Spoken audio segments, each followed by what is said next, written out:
All right. Hey, Shalom.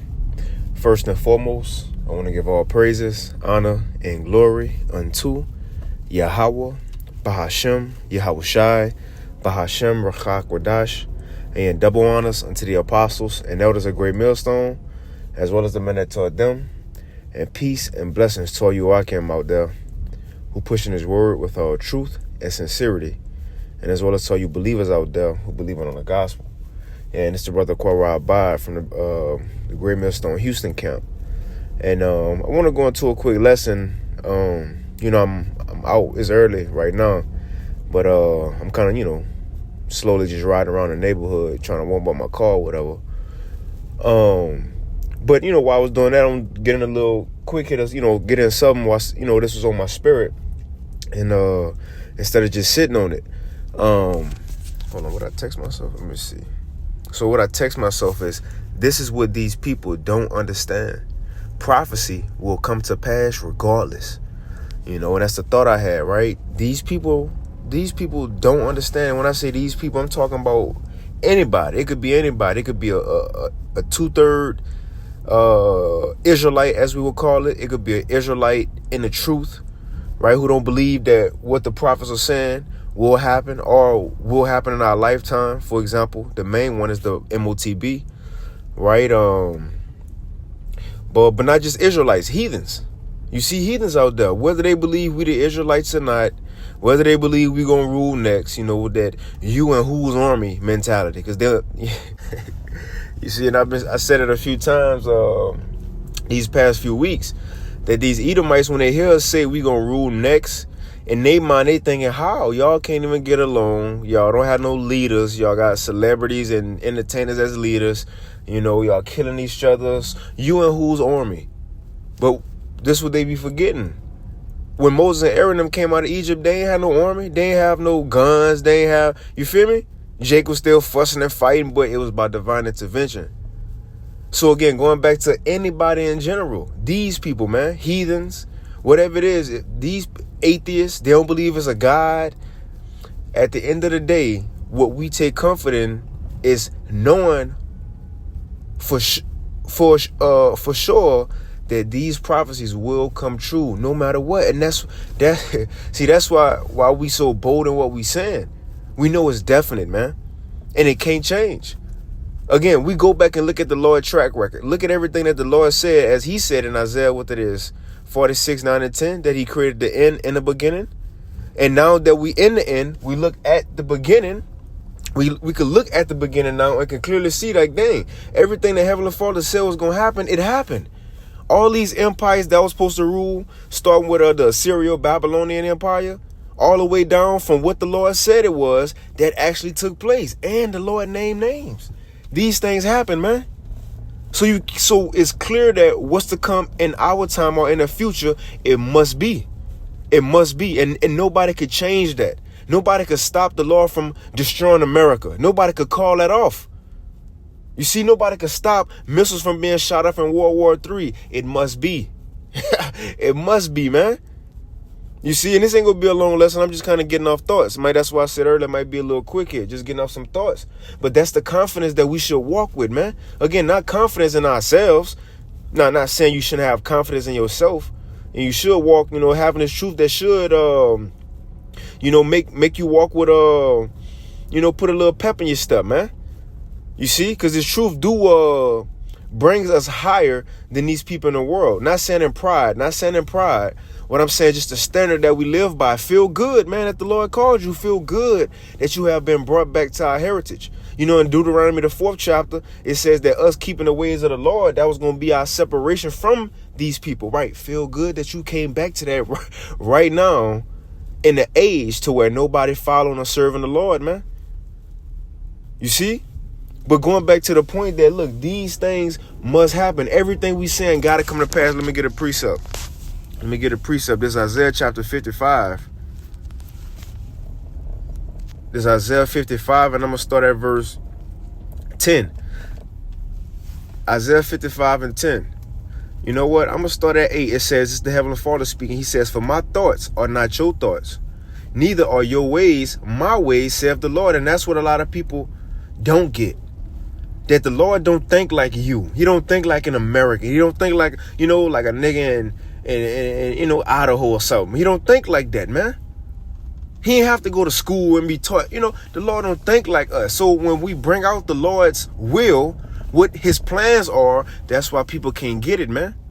It says, for my thoughts are not your thoughts, neither are your ways my ways, said the Lord. For as the heavens are higher than the earth, so are my ways higher than yours, and my thoughts than your thoughts. Now, that's the point.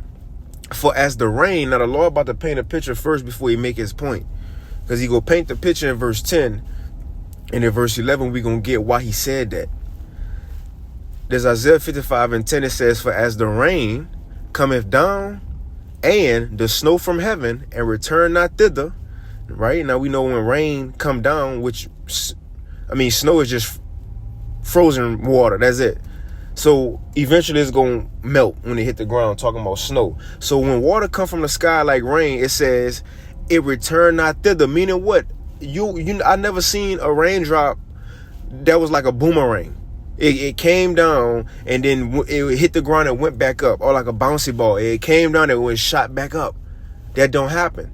So the Lord paint the picture. But when it do come down, it says, for as the rain cometh down, and the snow from heaven, and returneth not thither, but watereth the earth, and maketh it bring forth and bud, that it may give seed to the sower and bread to the eater.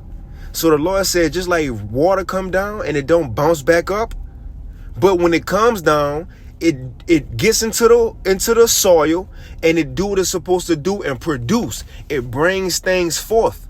So the point the Lord said that is because verse 11, he says, well, so shall my word be that goeth forth out of my mouth. His word is the same. Just like that water, when it drop, it don't go back. When the Lord word is spoken, it must happen. And right now, the prophets are speaking everything in the book, man, that's left. And I don't think people realize that. We don't have many prophecies left. And starting with the apostles, the elders, the bishops, the bishops, the elders, and brothers who teach the likewise doctrine. Bro, the Lord been having us push everything that's left in the scriptures. The MOTB, World War III, Esau being exposed. We waking up as a people, the chariots here. You see? Jacob's trouble, everything is ready, set, go. So if the prophets are out speaking it, which is the Lord's words, guess what got to happen? It ain't going to go back. It ain't going to be void. It must be. So if we speaking these things, it got to happen, man. We not worried about what these people say. That the Bible have to be fulfilled. Yahweh Shai said it. Heaven and earth shall not pass until all be fulfilled. All have to be fulfilled. Nobody can put this off. Esau can't put this off and prolong his kingdom. Remember, according to Job, it says that Esau and these heathens have bounds that they can't pass, man. Mainly Esau, the wicked, that he have bounds he can't pass. Meaning what? The Lord have a year, a month, a week, a day, an hour, a minute, and a second, down to when he go send his son. And all these heathens go fall as a day that, as it said in Luke 21, that the time of the Gentiles, roughly paraphrasing, will be fulfilled. All this have to happen is the point. And I hope I ain't everywhere, but I'm just kind of getting out points of things, or precepts, not precepts, but prophecies of things that have to happen and nobody can turn it back. So let's finish this. I'm going to read them together. Isaiah 55:10. It says, for as the rain cometh down and the snow from heaven, and return not thither, but watereth the earth, and maketh it bring forth and bud, that it may give seed to the sower and bread to the eater. Well, so shall my word be that goeth forth out of my mouth. It shall not return unto me void, but, check this out, but it shall accomplish that which I please, and it shall prosper in the thing whereunto I sent it. So what the Lord said, as long as his word being spoken, it's going to happen. It's going to for sure happen, man. And that's what we take comfort in, knowing it's going to be fulfilled. Knowing we ain't gonna be in captivity forever, paying bills and all changes and all that, man. Let me get I just had something came into mind. Oh, let me get this in Judith. This is the book of Judith, chapter 5. And this is impromptu, so I'm just kind of rolling with the spirit. Hey, literally and spiritually, because I'm just in the parking lot of my neighborhood, just rolling, let my car heat up. It's heated up, but I'm just get this lesson in before I go. But it's Judith chapter 9, right? Not 5. Judith chapter 9. This Judith 9 and verse 5, hitting on the prophecies, how these things must be. Now, this Judith speaking of the Heavenly Father. As we quoted Isaiah 46, 9 and 10 earlier, she's saying the same thing, how the Lord created everything that's been since the beginning. Matter of fact, look, I'm going to just pull over. I'm going to just turn my car off to heat it up. No. Right? Now, check this out. Going into the prophecies. The point is, they ready, set, go. And nobody can stop or change that, man. This This Judith chapter 9 and verse 5. It says, for thou, talking about the Heavenly Father, for thou hast wrought not only those things, but also the things which fell out before and which ensued after. Thou hast thought upon the things which are now and which are to come. Talking about the prophecies, right? Check this out. It says, yeah, what things thou didst determine were ready at hand. All the prophecies are ready. We don't care if an atheist, as we at camp, if an atheist walk by and say, I don't believe in God. Okay, just because because you don't believe in God or believe in the Bible, what we saying, will that stop World War III from happening? No. You see, if an atheist come by and say, well, I don't believe in a sky daddy, as they like to say, will that actually stop Yahweh? Just because they don't believe, will that stop Yahweh from coming? No, man, it gotta be. It gotta happen. Matter of fact, I'm gonna get one real quick. Romans 3 and 3. It says, for what if some did not believe? It says, for what if some did not believe, shall their unbelief, right? Just because they don't believe, it says, shall their unbelief make the faith. It says, for their unbelief, let me start it over. Romans 3 and 3. For what if some did not believe, shall their unbelief make the faith of the Most High without effect? God forbid. So no, it's not going to change nothing just because you don't like it. It don't sound right to you, a person on earth. It don't sound right to you. So that means it's not going to happen, right? See, and that's another thing, these people in this world, man, they so focus on themselves. They don't see the bigger picture of what's going on outside of their life. Right? That they don't I don't think these people, especially in America, they don't get that you're not important. You're not important. I don't care if you got over 1 million followers on Instagram with a blue check. You're not important. The Lord's will that's going to be done. This is what's important, man. And see, people, when I'm bringing up them, caring about themselves is because when these things come to pass, or as they happening, as the system getting built around us, the digital system, as the prophecies are getting built up, to be fulfilled, people don't realize it because they so self-centered, man. They caught up in this world and what they got going on. That's why they can't believe it. And they just so I don't want to say brainwashed, but brain dirty. They brain dirty from everything that this world have taught them. So when they hear some pure truth, they can't get it, man. It says, God forbid, yeah, let the Most High be true, but every man a liar, as it is written, that thou mightest be justified in thy sins and mightest overcome when thou art judged.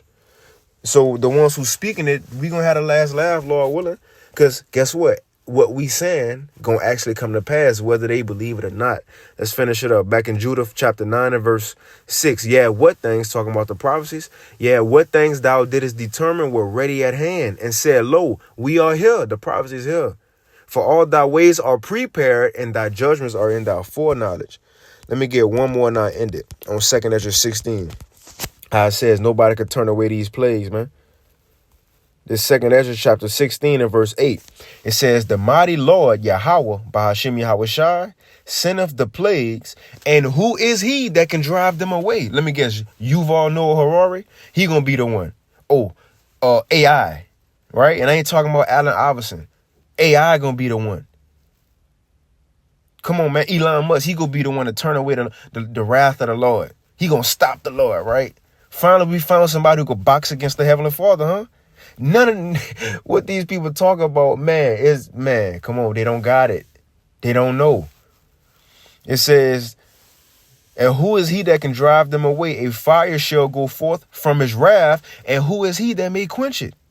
He shall cast lightnings, and who shall not fear? And he shall thunder, and who shall not be afraid? The Lord shall threaten, and who shall not be utterly beaten to powder at his presence? It says, verse 13, for strong is his right hand that bendeth the bow. His arrows that he shooteth are sharp. And it's the last plague, talking about those missiles. It says, and shall not miss when they begin to be shot into the ends of the world. And it says, behold, the plagues are sent and shall not return again. Just like that water, right? Just like that water. Just like that water. Once the Lord's word is said, these plagues going to be sent and it ain't going to be put off. Behold, the plagues are sent and shall not return again until they come upon the earth. The fire is kindled and shall not be put out till it consume the foundation of the earth. And I'm going to end it off with this one. Like as an arrow which is shot of a mighty archer returneth not thither. Right? It says, like as an arrow which is shot of a mighty archer returneth not backward, even so the plagues that shall be sent upon the earth shall not return again. Come on, man. So look, everything the Lord said is going to happen. It's going to happen, man. And we at the end of the world. Nobody can stop the end of the world from being the end of the world. You see, but I'm going to end it right there. Lord willing, this lesson is edifying. Hey, man, have confidence in the Lord's word being true. In a world where everything is false, fake, you got literally artificial intelligence running the world. Truth gonna seem as it's the false thing, like it says, what's the saying? I'm gonna end it. Truth is stranger than fiction. Let me see. Truth is stranger. And I'm gonna end it. Truth is AI overview. See, AI running the world. It says truth is stranger than fiction is an expression that means real events are sometimes more surprising than fictional ones. It is used to describe situations that are unexpected or hard to believe. That is, man. And that's this truth in this world. But I'm in it right there, Lord willing. This lesson was edifying. I want to give all praise to Yahweh, Ba'ashem Yahweh Shai, Ba'ashem Chakwadash. And with that, Shalom.